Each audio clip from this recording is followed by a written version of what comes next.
ഇത് മാസ് മോട്ടോഴ്സിൽ നിന്നാണ്. ഹീറോൻ്റെ passion pro ആണ് വണ്ടി. ജനറൽ സർവീസായിട്ട് വന്നതാണ്. അപ്പോൾ നമുക്ക് ജോക്കുകളിൽ പറഞ്ഞാൽ കംപ്ലയിൻറ്റ്സ് പറഞ്ഞാൽ മിസ്സിങ് കംപ്ലയിൻ്റ് ഉണ്ട്. അതായത് വണ്ടി മഴയത്തൊക്കെ ഓടുന്ന സമയത്ത് വണ്ടി ഓഫായി പോകുന്നൊരു കംപ്ലയിൻ്റ് ഉണ്ട്. പിന്നെ അതേപോലെ തന്നെ ജനറലായിട്ട് സർവീസ് ചെയ്യണം, സെൽഫ് വർക്ക് ചെയ്യണം, അതേപോലെ വാട്ടർ സർവീസ് ചെയ്യണം, പിന്നെ എഞ്ചിൻ ഓയിൽ മാറ്റണം. പിന്നെ അതേപോലെ തന്നെ എഞ്ചിൻ്റെ സൈഡിൽ അടിഭാഗത്തുനിന്ന് ഓയിൽ ലീക്ക് ഉണ്ടെന്നുള്ള ദിവസം പറയുന്നുണ്ട്. അപ്പോൾ നിലവിൽ നമ്മൾ വണ്ടി ഓടിച്ചു നോക്കി, പ്രത്യക്ഷത്തിൽ നമുക്ക് മഴ ഇല്ലാത്തതുകൊണ്ട് തന്നെ മിസ്സിങ്ങിൻ്റെ പ്രശ്നങ്ങൾ കിട്ടിയിട്ടില്ല.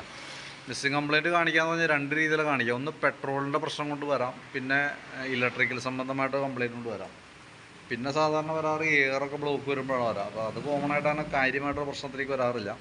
ഇതിൻ്റെ പെട്രോൾ ഇറങ്ങാത്ത കംപ്ലയിൻ്റ് ഒന്നും അല്ല നിലവിൽ. ഈ മഴയത്ത് നനയുമ്പോൾ വണ്ടി മിസ്സിങ് കംപ്ലയിൻറ്റ് കാണിക്കുന്നുണ്ടെന്നുണ്ടെങ്കിൽ ആ ലക്ഷണം വെച്ച് നോക്കുമ്പോൾ ഇലക്ട്രിക്കൽ സംബന്ധമായിട്ടുള്ളൊരു പ്രശ്നം തന്നെയാണ് വരുന്നത്. അപ്പോൾ നമ്മളത് ചെക്ക് ചെയ്യാനായിട്ട് നമ്മളതിൻ്റെ മെയിനായിട്ട് അങ്ങനത്തെ കംപ്ലയിൻറ്റ്സ് കാരണക്കാരനായ രണ്ട് പാർട്സുകളാണത്. ഒന്ന് CD എന്ന് പറഞ്ഞ യൂണിറ്റും ഒന്ന് high tension coil, HT coil, പ്ലഗിലേക്ക് പോണ വയർ. അപ്പോൾ അതിനകത്ത് CDI യൂണിറ്റ് നമ്മൾ ചെക്ക് ചെയ്യുന്ന സമയത്ത് CDI യൂണിറ്റ് ഇതുമ്പോൾ ഇരിക്കുന്നത് ഒറിജിനലൊന്നല്ല, ഡ്യൂപ്ലിക്കേറ്റ് CDI ഇരിക്കണേ. അപ്പോൾ വരാനുള്ളൊരു പോസിബിലിറ്റീസ് ഒന്ന് ഈ CD എന്ന് പറഞ്ഞാൽ ഈ ഒരു യൂണിറ്റിൻ്റെ ആണ് കേട്ടോ.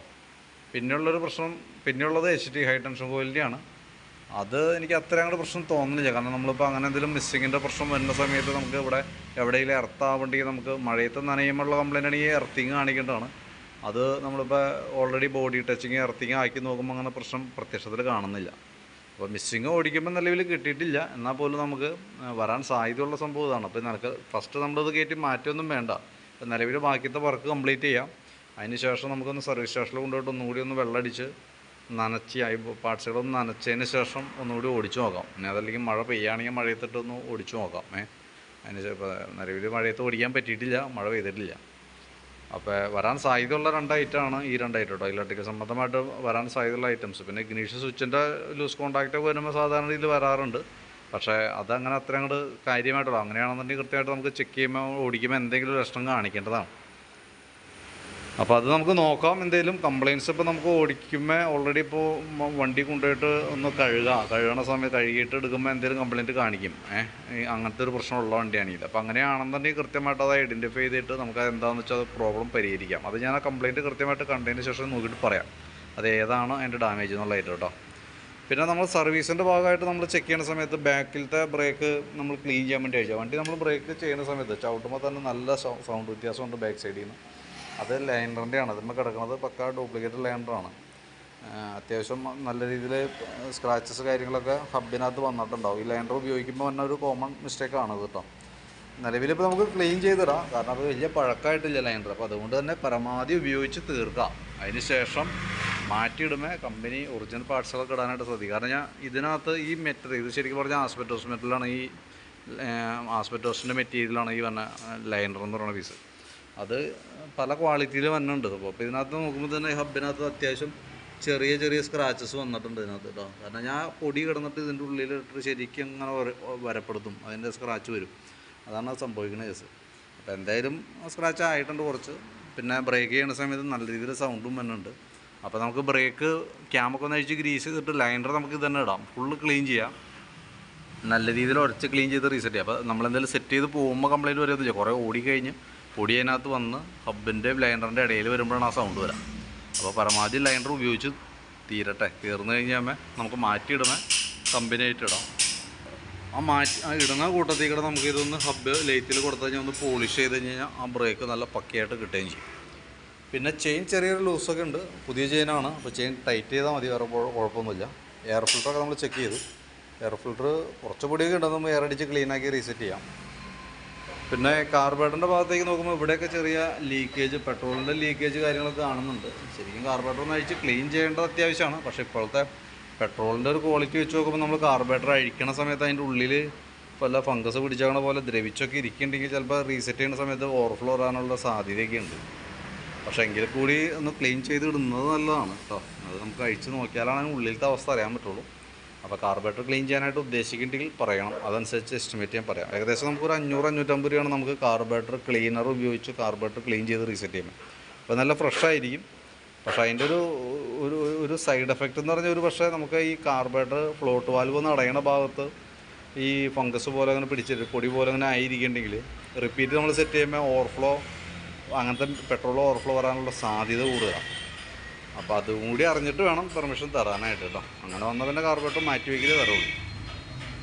പിന്നെ എൻജിൻ സൈഡ് ലീക്കിൻ്റെ കേസ് പറഞ്ഞിട്ടുണ്ട്. അപ്പോൾ ശരിക്കും അതിൻ്റെ ലീക്കേജ് പറഞ്ഞാൽ നമ്മളിവിടെ നോക്കുമ്പോൾ ഇവിടെ ഓയിൽ വന്ന് നിൽക്കണുണ്ട് ഈ സൈഡ്. അതെന്ന് വെച്ചാൽ എൻജിൻ ഹെഡിൻ്റെ ഗ്യാസ്കറ്റ് പോയണം. ഈ ഹെഡിൻ്റെ ഗ്യാസ്കറ്റ് കംപ്ലയിൻ്റ് ആയതുകൊണ്ടാണ് ഇവിടെ ലീക്കേജ് വന്നത് കേട്ടോ. അപ്പോൾ അത് നമുക്ക് എൻജിൻ ഹെഡ് അഴിച്ചാലാണ് ആ ഗ്യാസ്കറ്റ് മാറ്റാൻ പറ്റുള്ളൂ. അപ്പോൾ അത് ഒരല്പം താമസം വരുന്ന പണിയാണ്. അപ്പോൾ ഇന്നത്തേക്ക് തീരില്ല, നാളത്തേക്ക് മതിയെന്നിട്ട് നമുക്ക് അതും കൂടി അഴിച്ച് മാറ്റിയിടാം. കാരണം ഈ എൻജിൻ്റെ ഇവിടെയാണ് ലീക്ക്. ഇവിടെ ഓയിൽ വന്ന് നിൽക്കുന്നത് കൃത്യമായിട്ട് നമുക്ക് കാണാനായിട്ട് പറ്റും. അത് താഴത്തെ മറ്റേ എൻജിൻ കാടുമേക്ക് വന്ന് ചാടും, അതുമേന്ന് ഒലിച്ച് പറഞ്ഞാൽ താഴേക്ക് വീഴുന്നത്. പിന്നെ അത് കൂടാതെ നമുക്ക് അതിൻ്റെ ഇപ്പുറത്തെ സൈഡും ചെറിയ ലീക്ക് ഉണ്ട്. കാരണം ഞാൻ ക്ലച്ച് ക്യാമിൻ്റെ സൈഡിൽ ലീക്ക് ഉണ്ട്, ഇവിടെ ലീക്കാണ്, ഈ കാണുന്ന ലീക്കാണ്. അതേ kicker side leak. Kicker oil seal നമുക്ക് പുറമേ നിന്ന് മാറ്റാം. പക്ഷേ ഈ ഒരു ലീക്ക് മാറ്റണമെന്നുണ്ടെങ്കിൽ ക്ലച്ച് കവർ ഫുള്ളായിട്ട് അഴിച്ചിട്ട് അതിൻ്റെ ഉള്ളിലാണ് അതിൻ്റെ ഓറിങ് വരാം. അപ്പോൾ അതും അങ്ങനെ വേണം അതിൻ്റെ ലീക്ക് മാറ്റാനായിട്ട്. അതും ഈ പറഞ്ഞ രീതിക്ക് നമുക്ക് ചെയ്യാം. ഈ ക്ലച്ച് കവറൊക്കെ അഴിച്ച് ചെയ്യുമ്പോൾ ക്ലച്ച് കവർ ഗ്യാസ്കറ്റ് അടക്കം മാറ്റി വേണം നമ്മൾ റീസെറ്റ് ചെയ്യാനായിട്ട്. പിന്നെ നമുക്ക് സെൽഫിൻ്റെ കംപ്ലയിൻറ്റ് പറഞ്ഞിട്ടുണ്ട്. സെൽഫിൻ്റെ കംപ്ലയിൻറ്റ് ബാറ്ററിയാണ് പ്രശ്നം. 2023 ബാറ്ററിയാണ്, ആമറോണിൻ്റെ ബാറ്ററിയാണ്. ഞാൻ അതിൻ്റെ ബാറ്ററി വോൾട്ടൊക്കെ നോക്കി, വോൾട്ട് തന്നെ ഏകദേശം കുറവാണ്. ലോഡ് കൊടുക്കുമ്പോഴായാലും 5 വോൾട്ടിലേക്കൊക്കെ പോവാണ്. അപ്പോൾ ശരിക്കും നമുക്കൊരു 8.5 വോൾട്ടിൽ താഴേക്ക് വന്ന കംപ്ലയിൻ്റ് ആണ്. അപ്പോൾ സെൽഫിൻ്റെ ഒരു പ്രോബ്ലം സോൾവ് ആവണമെന്നുണ്ടെങ്കിൽ നമുക്ക് ബാറ്ററി മാറ്റി പുതിയത് വെക്കേണ്ടതായിട്ട് വരും. എന്നാലാണ് അത് ക്ലിയർ ആവുള്ളൂ കേട്ടോ. പിന്നെ സ്പാർക്ക് പ്ലഗൊക്കെ നമ്മളൊന്ന് അഴിച്ച് ക്ലീൻ ചെയ്തു. പുതിയ പ്ലഗ് അത് നമുക്ക് കിടക്കുന്നത് ജസ്റ്റ് ഒന്ന് ക്ലീൻ ചെയ്തിടാം. പിന്നെ ഫ്രണ്ടിലേക്ക് വരുമ്പോൾ ഫ്രണ്ട് ബ്രേക്കും കൂടി നമ്മൾ കൂട്ടത്തിക്കടെ അയക്കണം. കാരണം ഫ്രണ്ട് ബ്രേക്കും കൂടി അയച്ചിട്ട് അതിൻ്റെ ബ്രേക്ക് ക്യാമ് കാര്യങ്ങളൊക്കെ കൂട്ടത്തിക്കടെ ക്ലീൻ ചെയ്ത് നമുക്ക് ഗ്രീസാക്കിയൊക്കെ എടുക്കാം.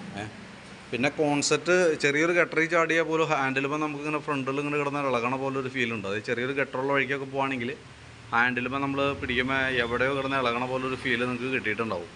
അത് ഈ കോൺസെപ്റ്റിൻ്റെ കംപ്ലയിൻ്റ് ആയിരുന്നു. അത് ഞാൻ തൽക്കാലം അഡ്ജസ്റ്റ് ചെയ്തിട്ടുണ്ട്. അത് അഡ്ജസ്റ്റ് ചെയ്യാൻ പറ്റുന്ന ടൈപ്പ് ബെയറിങ്ങാണ്. അത് അഡ്ജസ്റ്റ് ചെയ്തപ്പോൾ ഇപ്പോഴത്തെ ദിവസം ഓക്കെയാണ്, വേറെ പ്രോബ്ലം ഒന്നുമില്ല. പിന്നെ ഈ ഹാൻഡിലിൻ്റെ റബ്ബറുകളൊന്നും മാറ്റിയിടണം. കാരണം അത് ലൂസായതുകൊണ്ട് ഹാൻഡിൽ ചെറുതായിട്ട് ഇങ്ങനെ എപ്പോഴും ഫ്രീ ആയ ഒരു അവസ്ഥയിലാണ് നിൽക്കുക. അപ്പോൾ ആ റബ്ബർ കൂടി മാറ്റിയിട്ട് വേണം സെറ്റ് ചെയ്യാനായിട്ട്. അപ്പോൾ ഞാൻ അതിൻ്റെ ഒരു എസ്റ്റിമേറ്റ് വാട്സാപ്പിൽ ഇടാം. അത് നോക്കിയിട്ടൊന്ന് റിപ്ലൈ ഇടണം. അതിനകത്ത് എനിക്ക് കൃത്യമായിട്ടൊരു ക്ലാരിറ്റി തൻ്റെ കേസ് ഈ എൻജിൻ ഹെഡിൻ്റെ ലീക്ക് റെഡി ആക്കണമെന്നുള്ള ദിവസം നോക്കിയിട്ട് പറയാം. കാരണം അത് എൻജിൻ ഹെഡ് ഭാഗം അഴിച്ചിട്ട് വേണം നമുക്ക് ചെയ്യാനായിട്ട്. പിന്നെ കാർബറേറ്റർ ക്ലീനിങ് ചെയ്യണമെന്നുള്ള ദിവസം കൃത്യമായിട്ടൊന്ന് പറയണം. അതേപോലെ തന്നെ ആ ക്ലച്ചിൻ്റെ അപ്പുറത്തെ സൈഡ് കവർ, ആ കിക്കറിൻ്റെ മറ്റേ ആ ക്യാമിൻ്റെ അവിടെ ഓറിങ് ലീക്ക് ഉണ്ടല്ലോ, അത് റെഡി ആക്കണമെന്നുണ്ടെങ്കിൽ അതിൻ്റെ കേസ് കൂടി ഒന്ന് പറഞ്ഞിട്ടോ. ഈ 3 കേസിൻ്റെ അടുത്ത് നിന്ന് കൃത്യമായിട്ട് പറയണേ. അതനുസരിച്ചിട്ട് നമുക്ക് അതിൻ്റെ ഒരു എസ്റ്റിമേറ്റ് പ്രിപ്പയർ ചെയ്യാൻ പറ്റുള്ളൂ.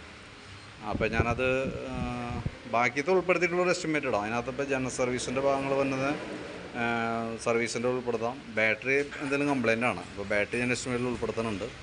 പിന്നെ എൻജിൻ ഓയിൽ അതെല്ലാം ഉൾപ്പെടുത്തിയിട്ടുള്ള ഏകദേശം ഒരു എസ്റ്റിമേറ്റ് ആക്കി വയ്ക്കാം. പക്ഷേ മറ്റേതും കൂടി അറിഞ്ഞാലാണ് കൃത്യമായിട്ടൊരു എസ്റ്റിമേറ്റ് എനിക്ക് പറയാനായിട്ട് പറ്റുള്ളൂ. അപ്പോൾ നോക്കിയിട്ടൊന്ന് പറയുകയാണെങ്കിൽ അതനുസരിച്ച് നമുക്ക് അതിൻ്റെ എസ്റ്റിമേറ്റ് ഇടാം.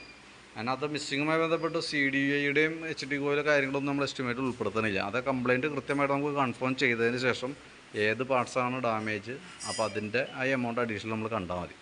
അതെന്തായാലും ഞാൻ കൺഫേം ചെയ്തിട്ട് പറയാൻ തരും കേട്ടോ. കാരണം ബാക്കി വർക്ക് കംപ്ലീറ്റ് ചെയ്ത് എന്തെങ്കിലും നമ്മളൊന്ന് സർവീസ് ചെയ്യാൻ കൊടുക്കണം. അപ്പോൾ വാട്ടർ സർവീസ് ചെയ്യുമ്പോൾ കൂട്ടത്തിക്കടെ അങ്ങനെ ഒന്ന് അഴിച്ച് കഴിവിൻ്റെ ഉള്ളിലേക്കൊക്കെ വെള്ളടിച്ച് കഴുകുകയാണെങ്കിൽ എവിടെയെങ്കിലും ലീക്കേജൊക്കെ ഉണ്ടെങ്കിൽ ഇത് എന്തെങ്കിലും ഇലക്ട്രിക്കൽ കമ്പോണൻസിൻ്റെ ഭാഗമാണെങ്കിൽ അത് നോക്കിയിട്ട് നമുക്ക് ക്ലിയർ ചെയ്യാം.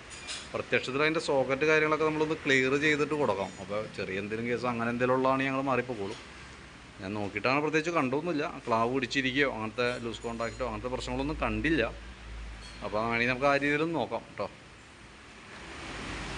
അപ്പോൾ ഞാനൊരു ഏകദേശം ഒരു എസ്റ്റിമേറ്റ് ഇട്ടേക്കാം. എനിക്ക് ഈ 3 കേസിൻ്റെ കേസൊന്ന് പറയണം. അന്ന് ഹെഡിൻ്റെയും കാർബറേറ്ററിൻ്റെയും ക്ലച്ച് സൈഡ് ലീക്കേജിൻ്റെ അത്ര കേസൊന്ന് പറയണേ. അതനുസരിച്ചിട്ട് ഞാൻ അതിൻ്റെ കറക്റ്റ് ഡീറ്റെയിൽസ് എസ്റ്റിമേറ്റ് പറയാം.